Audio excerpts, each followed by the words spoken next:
Chapter 44. Afterglow of a Sunset. Cato finally entered the dining hall of Borroka with reddened eyes. Most guests were already finished eating and only remained at their designated table for the overabundance of wine and ale. Some already snuck off to the balcony and shared a pipe together, while a few younger members of the Malaki nobility danced to the festive melodies of the music. Everything seemed so surreal after the sobering talk he had with the king in the catacombs. He convinced himself that knowing his true identity wouldn't change a thing, and yet couldn't see the world quite the same as he did before anymore. Suddenly, he had become a part of two families and gained relatives who were connected to him by blood. Somehow it made him feel lonelier knowing that he had never been alone at all in the first place. He couldn't help wondering how many people were already aware of his lineage. Unlike Cain and Nera Everlong, whose existence had been omitted from any credible history book, Adam Baratok, also called the Sunset Knight, was a well-known name that once symbolized the future of Malachi. His sudden disappearance at the time was news that grabbed the realm by the throat and subsequently led to a series of wild speculations. Some people said that he fled into obscurity with his lover to escape his responsibilities as the successor to the Malaki crown, while others were certain he was murdered by dissidents who plotted against the royal family. In any case, he wasn't some unknown figure. Anyone who had known Adam Baratok must have already drawn their conclusions when they first met the young Oneran emissary who looked exactly like the vanished Lubora. Cato's eyes trailed off to a large, circular table at the far side of the room where the members from the royal family were seated. He couldn't stop thinking that in a different life he would have sat there among his kin as well. He forced himself to smile when King Ephra noticed his stare and greeted him with a raised glass. Next to his grandfather sat a woman with long mahogany hair who would have been his aunt had he chosen to adopt the Baratok family name. He felt like a moron for never having noticed the similarities between himself and Lady Yaliza before. But now that he did, it was all he could see. They had the same lips, chin and cheekbones, and even if the colours didn't match, the shape of their eyes was undeniably identical. He always felt a certain air of distance when he talked to the younger sister of his father. Though never unkind, Lady Yaliza avoided eye contact with him whenever chance permitted. At first he thought she was simply disinterested in his presence, but now he finally understood the true reason. His very existence was a constant reminder of her brother's absence. He offered her an apology in silence and turned his head away, deliberately skipping over the brooding demeanour of her husband, Raziel Mantarok, and landing his eyes on their eldest daughter, Zoraya. In terms of looks, she and her younger sister were very much alike. In terms of everything else, not so much. Zora was soft-spoken and elegant, a precious gemstone that should only be handled with a silk glove.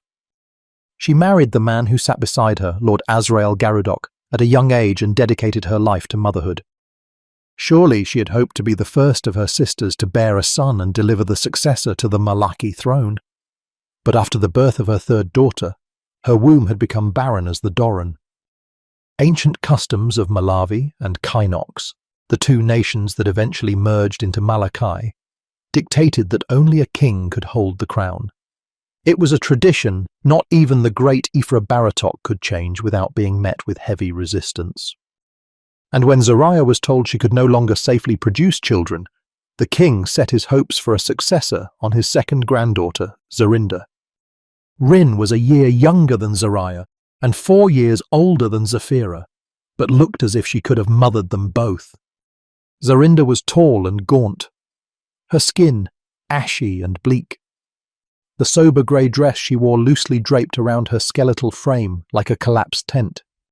Unlike the mahogany of her sisters and mother, she inherited her father's golden brown waves that fell to her waist like a cascade of honey. Sadly, that was the only part of her that still shone brightly. It hadn't always been that way. When Cato first met Zorinda, she was a fearsome warrior who possessed a mastery of swordplay that could rival his own.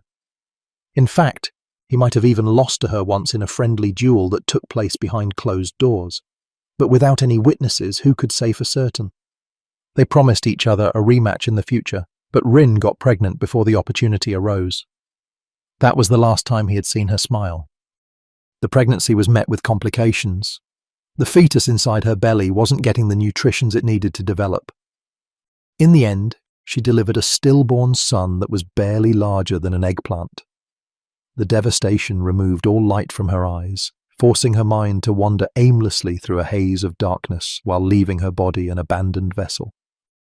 It hurt Cato to see Zorinda decayed to a shadow of her former self, even more so now, knowing that he was actually staring at his cousin. He forced himself to avert his eyes. Zorinda was accompanied at the royal table by her husband, a former commoner called Amari Shawarilok, who fed her a spoonful every once in a while before having to collect half of the gunk from her chin again with a handkerchief.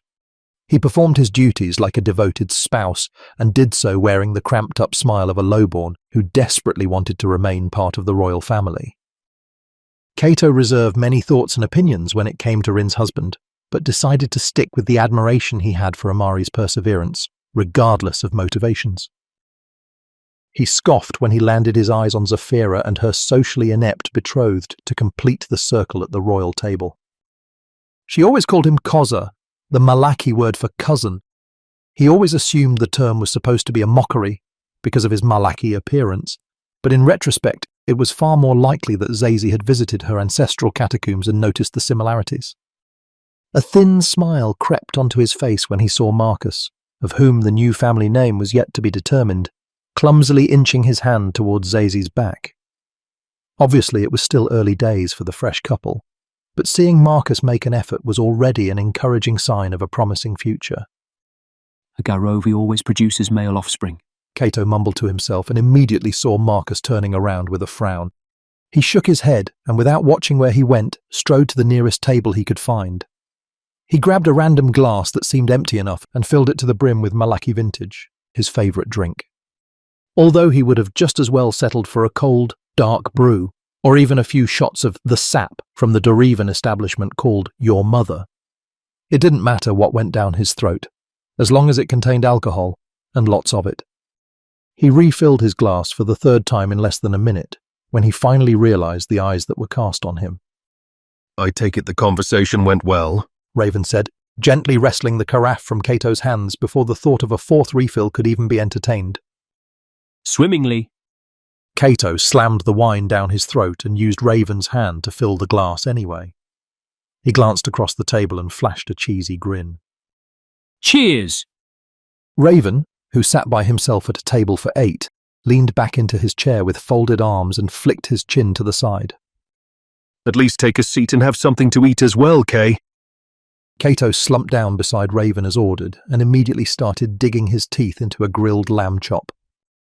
Why are you sitting by yourself? He asked with his mouth full.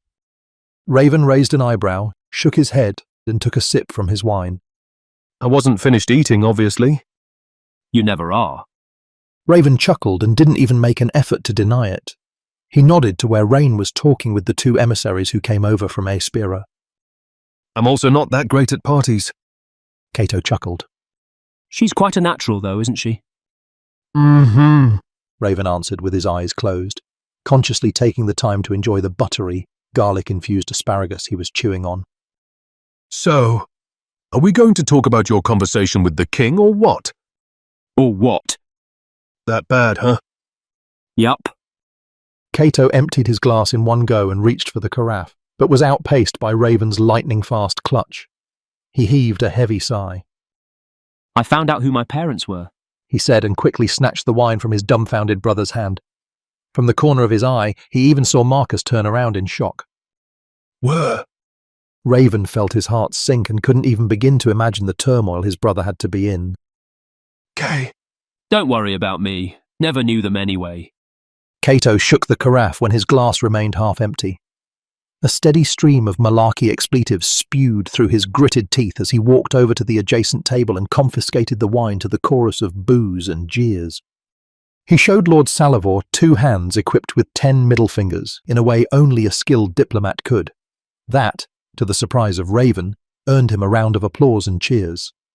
Just be careful what you wish for, my brother, he said when he returned to his seat. Raven groaned and buried his face inside his palms. "It's driving me insane, not knowing what any of it means, you know? Lubora." What am I supposed to do with that? I don't even want to think about it. Then don't. That's easy for you to say.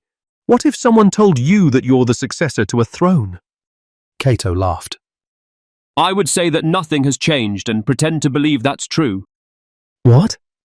Never mind. Raven swirled the glass inside his hand and sucked his teeth. Who were your parents, Kay? I mean, it's fine if you don't want to tell me, but I ought to ask at the very least, right? Cato leaned forward and motioned his brother to do the same. Listen carefully, He said, almost whispering. I am the afterglow of a sunset that has long sunk below the horizon. I am an ever-expanding shadow in the dark that stretches across the infinite fabrics of space and time. Raven twisted his face into a frown and snickered. What the fuck is that supposed to mean? He glanced at Cato's refilled glass and sighed. You know what, forget it. Let's talk about happier stuff, yeah? I am the son of Adam Baratok and Nera Everlong. Raven coughed and nearly choked on the sip of wine that just passed his throat. He briefly turned to the circular table at the end of the room and saw a near-identical reaction from Marcus. Kay, that means that… Nothing has changed. Cato said, staring directly at the royal table. He rose to his feet and raised his glass to the ceiling. I, Cato Knight, son of Moonshield, would like to propose a toast to the newly betrothed couple, Zephyra Mantarok and Marcus Bloodthorn, he shouted, waving to the musicians to silence their tunes. Raven uneasily shuffled in his seat and anxiously bounced his eyes from side to side. Oh, God. Everyone gradually stopped whatever they were doing and directed their attention to the Oneran emissary. A collective murmuring turned the dining room into a buzzing beehive. My dearest lords and ladies of Malachi, Cato said, wearing a mask of his most charming smile. He slowly scanned across the room to meet everyone's eyes and saw many faces that were probably more familiar to him than the ones he saw at the Oneran gathering. Today is beautiful, isn't it? A handful of Malaki ladies answered in some flirtatious shouts, which he expertly waved off with feigned modesty. A few lords yelled colourful obscenities at him that almost sounded like poetry in the Malaki tongue. All true, Cato said and laughed. But that is not the reason I've called your attention to me. No, you see, what I want is for everyone to realise how special this day is. He stretched an open hand to the circular table at the end of the room. The betrothal of Zazie and Marcus is a promise to the realm that tomorrow brings smiles. A declaration of unity that binds every Malak and Oneran as siblings. He paused to let the murmurs roam free for a while. The overall reception to his opening act seemed to be lukewarm. I know the prospect may seem daunting to some, and I completely understand that. You never asked for this. You didn't even have a choice in the matter. Malachi and Onera will enter an alliance, forcing you to suddenly become part of a much larger family. Of course there is uncertainty. Ahead of us lies a future not even our ancestors could have imagined in their wildest dreams. He fluttered his hand and invited the newly betrothed couple to take a stand. He raised his glass, drained it in one go, and gave it to Raven for a refill. Look at them, he said and grinned. They only met a few days ago and are already holding hands. If that isn't hopeful, I don't know what is. Before we know it, they'll have produced a half-Malaki Oneran mongrel who will take over the throne. An explosive blast of cheers and chants immediately filled the room, providing Cato the opportunity to drain his glass and fill it to the brim yet again. His vision was already swaying, but he wouldn't let that slow him down in the slightest. Tonight was a night for celebration. Tonight was the first night of the future. All jokes aside, I do admire Zazie and Marcus, he said when the ruckus slowly dwindled back to low hums. It couldn't have been easy to be subjected to an arrangement without knowing the person you'll have to spend the rest of your life with. But they both stared into the darkest depth of a terrifying ocean and said, "Fuck it! Why the fuck not?" without a shred of doubt, and showed the rest of us miserable fools the courage that is needed to embrace the unknown. Fortune favours the bold, Domel Hiso and Hisan. I truly believe that. It's half the reason why I even have the opportunity to speak in front of you today. Sometimes life will present a glimpse of its beauty to those who know where to look. And if you are among the lucky ones who can see it, you better be ready to seize it before the moment passes by forever. He cast a glance to the side and saw Maya walking into the room from the balcony with a couple of Malaki nobles. He felt a warm glow sloshing inside his belly, but at the same time could only think about the tragic ending to the story of Ava and Nyx. Their eyes met for a brief moment, but he involuntarily turned away from her. We are the sculptors of our own destinies, He continued, desperately wanting to believe it. Zazie and Marcus will lead the way to a new dawn, one in which the future of Malachi and Onera are intertwined. And if we follow their example and embrace each other as kin, we too will be invited to bask in the light of a bright future indeed. He paused and made sure to look them all in the eyes. I, just an insignificant orphan from Moonshield, am excited to be a part of this new family, because probably better than most, I know the worth of my newly gained siblings. I know the true worth of the Malaki people. The dining room erupted into a spontaneous cacophony of bangs and roars, with many in attendance hammering their fists on the tables in an exciting rhythm. Declarations of love for their nation were flung across the room in passionate shouts. I think I might be the only person here tonight lucky enough to know both Zazie and Marcus. It's no secret that I have always considered them family. I mean, what is the word you always call me? He swirled his hand to prompt an answer out of Zafira. Toya! She shouted with a laugh, and was immediately supported by a chorus of cheers. Kosa! She then said, and shone an endearing smile. Kosa! He repeated, casting an expression of similar adoration back at her. That's cousin for those among us who don't speak Malak. The remark was met with whistling and clapping, immediately initiating some friendly banter among the Malaki nobles. I don't need to tell anyone here what an amazing woman Zazie is, so I won't. Her ego is inflated enough as it is already. He waved off the salvo of insults that were flying his way from the royal table. But Marcus, he is a bit of an enigma, isn't he?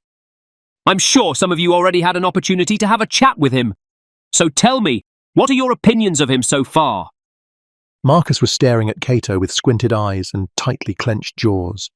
He did not at all like the direction the monologue was headed, and resented the fact he was made the centre of attention. He is scary, Lord Raziel shouted, and was replied with a collective ooh sound from the crowd. a lot less now that he's taken a bath. King Aethra joyfully joined in on the banter. Not much of a talker, is he? Lady Hala asked aloud from a table to the side. He's smaller than I imagined! Lady Isis added from the same table. But is he really? Lord Salavor shouted from the neighbouring table and took a big bite from a juicy sausage. Cato ignored the death stare from the royal table and fanned the crowd back to silence with his hands. First impressions are important, are they not? They can tell us many things about a person, but we would be fools if we hold on to that initial judgment and deny someone the opportunity to grow on us. Let me promise you that Marcus Bloodthorn is one of those people who will conquer your admiration if you allow yourself to give him a chance. He may never become a fun party guest, much like his future father-in-law, am I right? But he is everything you could hope to find in a person to represent your nation. He is a warrior and a leader, honourable and virtuous, determined and earnest, the very best Onera has to offer. So I beg of you, my friends, treat him well. He deserves the warmest welcome that I know only a Malak can give. He raised his glass and invited everyone to follow his lead. Marcus Bloodthorn and Zafira Mantarok, I call you by the names of your former lives for the very last time. With the approval of Bora Aethra Baratok and the entirety of the Malaki court as my witness, I would like to propose your new names. Marcus and Zafira. Ragnarok! King Aethra pondered for a moment in complete silence before bursting into a cackling delight. Wonderful, simply wonderful. He exclaimed and sprang from his seat. To the house of the Chimera, to Marcus and Zafira, Ragnarok. Everybody shouted the new family name in harmony. The music started playing again, and before too long the entire dining room erupted into a discord of celebratory chants and roars. People jumped on the tables and began to dance. Pieces of clothing flew across the hall like open invitations to a night of debauchery. Wine was steadily flowing from carafes to glasses and from glasses to throats. Some slammed their drinks in one go, while others showed more discipline and drained their drinks in small sips. Cato put down the glass that was filled to the brim without sending it to his lips first. He slumped into his chair with a heavy sigh. His eyes were cast on Marcus, who was getting buried under a wave of Malarkey nobles sending their congratulations. That was awfully nice of you. Maya said, joining Cato and Raven at their table. Did you mean any of it? Every word. Cato answered without taking his eyes from the royal table. He received a grateful nod from the king and replied with a courteous smile. I need some fresh air. He said to no one in particular and hastily made his escape to the balcony. What's going on? Maya asked and was answered with a sullen shake of the head from Raven. She frowned, took a small nip from Cato's glass before deciding to empty it in one go, and quickly went after her captain. The balcony was illuminated by a silvery glow from the waxing crescent in the clear night sky. The serenity on the balcony was in stark contrast with the cheerful ruckus that went on inside the dining room. Maya stood frozen in the doorway and stared at the back of Cato, who was leaning on the balustrade, heavily shivering as if he stood naked in a blizzard. She took a few hesitant steps toward the suppressed sound of snivelling until she was close enough to see his cheeks glistening in the moonlight. She didn't understand what caused him to break down in tears, but decided that the reason wasn't important for the time being. She simply put a hand on his waist to offer him support in silence. Cato immediately collapsed into her arms and started crying his heart out. I wish I could just vanish. He sobbed after a few long minutes. Where would you like to go? Maya said, brushing her fingers through his ebony hair. Someplace no one can find me. It stayed quiet for a while. Can I come? She then asked. Cato held her by the shoulders and looked straight into her eyes. Even if the pale moonlight turned everything else into different shades of silver and black, her green, gold, bronze, aquamarine, and everything in between still shone brightly like clustered stars in the dark night sky. He smiled. Do you really need to ask? I want to hear you say it. I wouldn't want to be anywhere without you. Her lips quivered into a smile. Her eyes were flickering with sparks of joy. I want to show you something, she said and took his hands. Close your eyes and think of the most beautiful thing you can imagine. Why would I close my eyes and imagine? Smooth cap. She laughed and blushed. Think of the most beautiful place you can imagine then. He closed his eyes and took a deep breath. Suddenly, he felt Maya tightly clutching onto him. A swirl of colours flashed across his mind, and the ruckus inside the dining room faded to distant echoes.